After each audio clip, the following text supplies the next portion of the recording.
कहानी शुरू हुई जब दादी ने राध्या के सामने एक मटका तोड़ दिया। मटके के टुकड़े बिखरते ही राध्या ने आश्चर्य से पूछा कि यह क्या है। तभी दादी ने अपने हाथ में काला रंग लेकर राध्या की हथेली में लगा दिया और कहा कि यह मेरे चेहरे पर लगा दो। राध्या हैरानी से दादी की ओर देखने लगी, जैसे उसे समझ नहीं आ रहा हो कि आखिर यह सब क्या हो रहा है। दादी ने एक गहरी सांस लेते हुए कहा, यह बेइज्जती का कलंक है, क्योंकि तुमने हमारे पूरे खानदान का नाम मिट्टी में मिला दिया। तुमने मेरी बहुत बेइज्जती कर दी। अब यह काला रंग मेरे चेहरे पर लगा दो ताकि मैं बाहर निकलने लायक ना रहूं। राध्या ने कुछ नहीं कहा और चुपचाप दादी के कहने पर उनके चेहरे पर काला रंग लगा दिया। उसके बाद दादी ने पूरे परिवार के सामने आरोप लगाना शुरू कर दिया। दादी की आवाज में कड़वाहट थी जब वह बोली, इसमें राध्या की कोई गलती नहीं है, सारी गलती मेरी है। यह सुनकर सभी हैरान रह गए। दादी चाहती थी कि जितना वह राध्या को बदनाम करेंगी, उतना ही राध्या मित्तल परिवार छोड़कर चली जाएगी। लेकिन उनकी पूरी चाल उल्टी पड़ गई। बदनामी खुद दादी की हुई और राध्या बच गई। फिर भी दादी ने हार नहीं मानी। वह अब पूरे मित्तल परिवार के सामने राध्या को ही बदनाम करने लगती है। राजनी जी, ओंकार जी, प्रथम, एकता, अहम और बुलबुल सभी के सामने दादी राध्या पर आरोप लगाती है और कहती है, तुम्हारी वजह से हमारी बहुत बेइज्जती हुई है, इसीलिए तुम्हें इस मित्तल परिवार को छोड़कर जाना पड़ेगा। अगर तुम खुद नहीं गई तो मैं तुम्हें धक्के मारकर इस घर से बाहर निकाल दूंगी। इतना सुनते ही प्रथम राध्या को रोकने लगता है। वह हाथ जोड़कर राध्या के सामने रोते हुए कहता है, राध्या प्लीज मत जाओ। लेकिन ओंकार जी राध्या की ही गलती मानते हैं और प्रथम को रोकने की कोशिश करते हैं। वहीं राजनी जी भी बहुत गुस्से में दिखाई देती है। दूसरी तरफ दादी के चेहरे पर हल्की सी मुस्कान आ जाती है। दादी खुश होकर कहती है, तुम अभी इसी वक्त इस घर से निकल जाओ, नहीं तो हम तुम्हें धक्के मारकर बाहर निकाल देंगे। लेकिन इसमें राध्या की कोई गलती नहीं है, सारी गलती दादी की है। अगर दादी ने नाटा दिवस की प्रतियोगिता में उस जज और मैनेजर को फोन न किया होता तो ये सब कभी नहीं होता। ना राध्या का वीडियो वायरल होता और ना ही मैनेजर उसकी पूरी वीडियो सोशल मीडिया पर सार्वजनिक करता। यह सब दादी की सोची समझी साजिश थी। वह चाहती थी कि राध्या की वीडियो वायरल हो जाए ताकि वह बदनाम हो जाए और फिर उसे मित्तल परिवार से हमेशा के लिए बाहर निकाल दिया जाए। दादी की यही एकमात्र चाल थी जिसे वह किसी भी कीमत पर अंजाम देना चाहती थी। राध्या के चेहरे पर डर के भाव आते हैं जब वह देखती है कि परिवार के सभी सदस्य उस पर गुस्से में हैं। उसकी आंखों में आंसू भर आते हैं, लेकिन वह रोने की हिम्मत नहीं कर पाती। वह जानती है कि अगर वह रोई तो ये और भी बुरा माना जाएगा। प्रथम राध्या के पास जाता है और उसका हाथ पकड़ लेता है। वह कहता है, राध्या मैं तुम्हारा साथ हूँ, चाहे कुछ भी हो जाए मैं तुम्हें अकेला नहीं छोड़ूंगा। लेकिन ओंकार जी प्रथम को डांटते हैं और कहते हैं कि अब वह राध्या की बातें ना सुने। दादी अब और भी जोर से बोलती है, जाओ अभी जाओ इस घर से, मुझे तुम्हारी जरूरत नहीं है। उनकी आवाज में कोई दया नहीं है, बस एक तीखापन है जो राध्या को ठंडा कर देता है। राध्या अपने कदम बढ़ाती है दरवाजे की ओर। उसका दिल भारी है, आंखें नम हैं। वह जानती है कि अगर वह यहाँ से चली गई तो शायद वापस नहीं आ पाएगी। लेकिन परिस्थिति उसके विरुद्ध है। तभी दादी जोर जोर से हंसने लगती है। उनके चेहरे की मुस्कान देखकर राध्या को कुछ अजीब महसूस होता है। उसको अंदाजा नहीं था कि दादी की असली साजिश अभी बाकी है। तभी दादी अपनी साड़ी के पल्लू से एक लिफाफा निकालती है और पूरे मित्तल परिवार के सामने लहराते हुए कहती है, अब देखना राध्या, आज तुम्हारी जिंदगी पूरी तरह बदल जाएगी। यह सुनकर प्रथम, ओंकार जी, राजनी जी, एकता, अहम और बुलबुल हैरान रह जाते हैं। राध्या भी डरते हुए पूछती है, दादी उस लिफाफे में क्या है? दादी मुस्कुरा कर कहती है, यह तुम्हारी बर्बादी का आखिरी सबूत है। इतना कहकर दादी वह लिफाफा खोल देती है। उसमें कुछ ऐसे कागज होते हैं जिन्हें देखकर पूरे मित्तल परिवार के होश उड़ जाते हैं। सबकी नजरें उन कागजों पर जमी रहती है, जैसे किसी ने उन्हें जादू से जमा दिया हो। राध्या का दिल धड़कना बंद हो जाता है। वह जानती है कि अब कुछ ऐसा होने वाला है जो उसकी जिंदगी बदल देगा। दादी की आंखों में एक विचित्र चमक है जो किसी को भी डरा सकती है। लिफाफे के अंदर का रहस्य अभी सामने आना बाकी है और मित्तल परिवार का हर एक सदस्य इसके लिए तैयार नहीं है। दादी ने उस दिन अपने विशालकाय कक्ष में बैठकर एक कागज को हाथ में उठाया और जोर से कहा कि यह कागज राध्या के खिलाफ सबूत है और अब कोई भी उस पर भरोसा नहीं करेगा। उसकी आवाज में एक कड़वाहट थी जो सुनकर कमरे में खड़े हर व्यक्ति की रीढ़ में सिहरन दौड़ गई। मित्तल परिवार की बड़ी बैठक में सजे हुए कुर्सियों पर बैठे सभी सदस्य चुपचाप एक दूसरे को देख रहे थे, जैसे कोई अनजान आंधी ने उनके घर को हिला दिया हो। प्रथम ने, जो हमेशा राध्या का साथ देने वाला एक प्रगल्भ युवक था, तुरंत आवाज उठाई और कहा, नहीं, मुझे राध्या पर पूरा भरोसा है। यह सब सच नहीं हो सकता। उसकी आवाज में एक अटूट विश्वास झलकता था, पर दादी ने किसी की एक नहीं सुनी। वह अपने स्थिर रुख पर अड़ी रही और बिना किसी देर के घर के सुरक्षा कर्मचारियों को आवाज लगाई। सुरक्षा अधिकारी दो भारी भरकम आदमी थे, जो दादी के इशारे पर तुरंत कमरे में प्रवेश कर गए। दादी ने उन्हें निर्देश दिया, आज के बाद राध्या का इस घर से कोई रिश्ता नहीं है। इसे तुरंत बाहर निकाल दो। उसके शब्द इतने कठोर थे कि राध्या की आंखों से अश्रुधारा बह निकली। वह बार बार कहती रही, मैंने कुछ भी गलत नहीं किया है, पर दादी का मन पिघलने को तैयार नहीं था। इसके बाद दादी ने एक और ऐसा कदम उठाया जिसकी किसी ने कल्पना भी नहीं की थी। वह पूरे मित्तल परिवार के सामने खड़ी होकर गंभीर स्वर में घोषणा की, आज से राध्या का नाम इस घर के हर रिकॉर्ड और हर रिश्ते से हमेशा के लिए हटा दिया जाएगा। यह घोषणा सुनते ही राध्या के पैरों तले जमीन खिसक गई। उसके होश उड़ गए। उसे यकीन ही नहीं हो रहा था कि दादी उसके साथ इतना बड़ा कदम उठा सकती है। प्रथम यह सब देखकर टूट गया और दादी को रोकने की कोशिश में आगे बढ़ा। उसने कहा, दादी ये बहुत गलत है, पर दादी ने किसी की बात मानने को तैयार नहीं होती। उसने प्रथम को डांटते हुए कहा, अगर तुमने मेरा साथ नहीं दिया तो तुम्हें भी इस घर से बाहर जाना पड़ेगा। यह सुनते ही पूरा घर सन्न रह गया। ओंकार जी और राजनी जी भी एक पल के लिए चुप हो गए। किसी की हिम्मत नहीं हुई कि दादी को रोके। राध्या की आंखों से आंसू बहने लगे, लेकिन उसने एक भी शब्द नहीं कहा।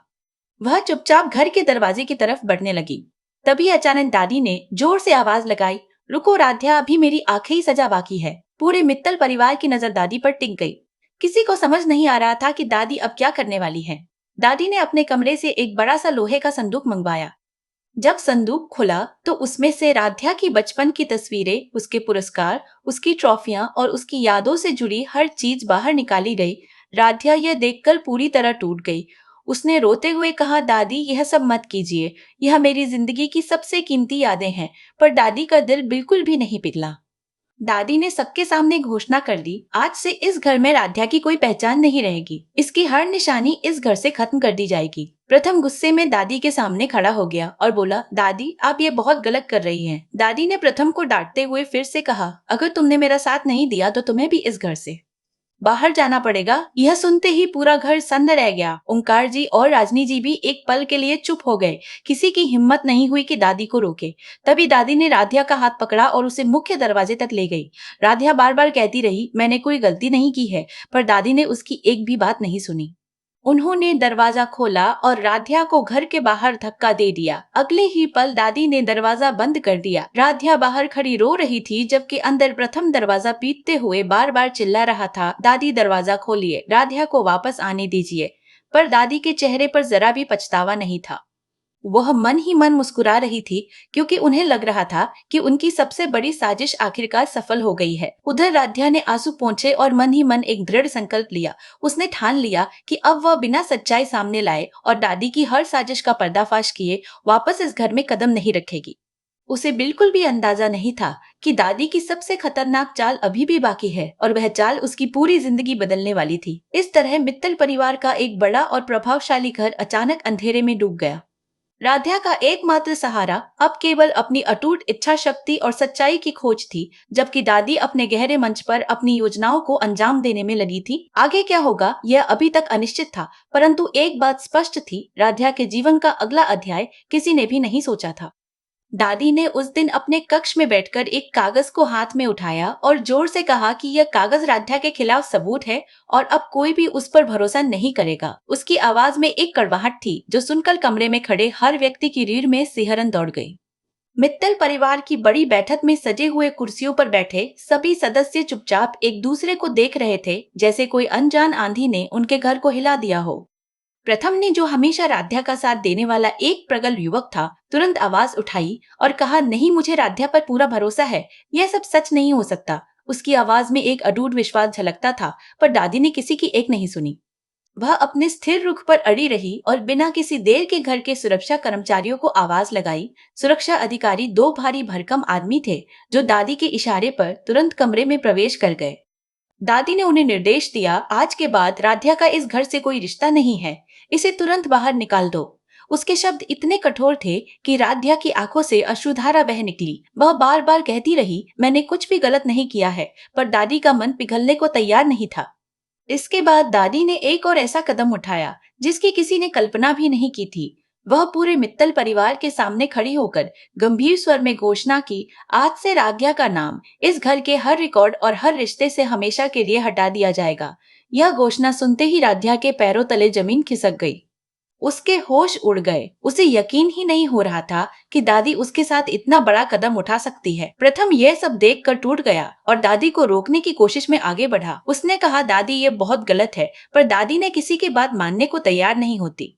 उसने प्रथम को डांटते हुए कहा, अगर तुमने मेरा साथ नहीं दिया तो तुम्हें भी इस घर से बाहर जाना पड़ेगा। यह सुनते ही पूरा घर सन्न रह गया। ओंकार जी और राजनी जी भी एक पल के लिए चुप हो गए। किसी की हिम्मत नहीं हुई कि दादी को रोके। राध्या की आंखों से आंसू बहने लगे, लेकिन उसने एक भी शब्द नहीं कहा।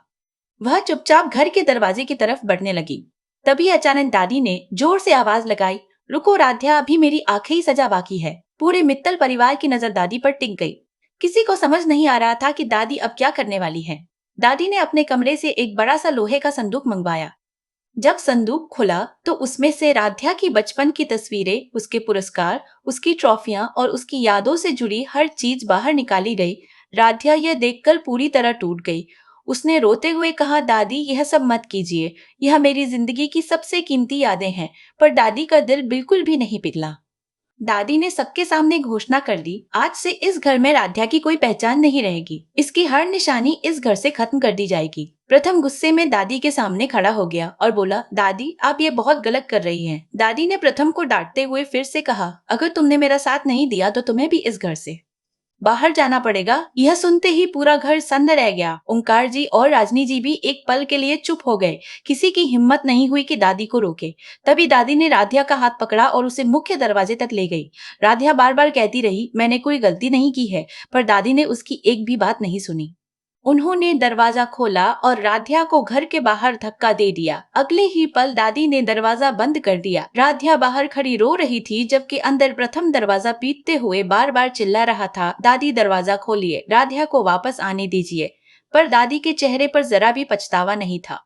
वह मन ही मन मुस्कुरा रही थी, क्योंकि उन्हें लग रहा था कि उनकी सबसे बड़ी साजिश आखिरकार सफल हो गई है। उधर राध्या ने आंसू पोंछे और मन ही मन एक दृढ़ संकल्प लिया। उसने ठान लिया कि अब वह बिना सच्चाई सामने लाए और दादी की हर साजिश का पर्दाफाश किए वापस इस घर में कदम नहीं रखेगी। उसे बिल्कुल भी अंदाजा नहीं था कि दादी की सबसे खतरनाक चाल अभी भी बाकी है, और वह चाल उसकी पूरी जिंदगी बदलने वाली थी। इस तरह मित्तल परिवार का एक बड़ा और प्रभावशाली घर अचानक अंधेरे में डूब गया। राध्या का एकमात्र सहारा अब केवल अपनी अटूट इच्छा शक्ति और सच्चाई की खोज थी, जबकि दादी अपने गहरे मंच पर अपनी योजनाओं को अंजाम देने में लगी थी। आगे क्या होगा यह अभी तक अनिश्चित था, परंतु एक बात स्पष्ट थी, राध्या के जीवन का अगला अध्याय किसी ने भी नहीं सोचा था।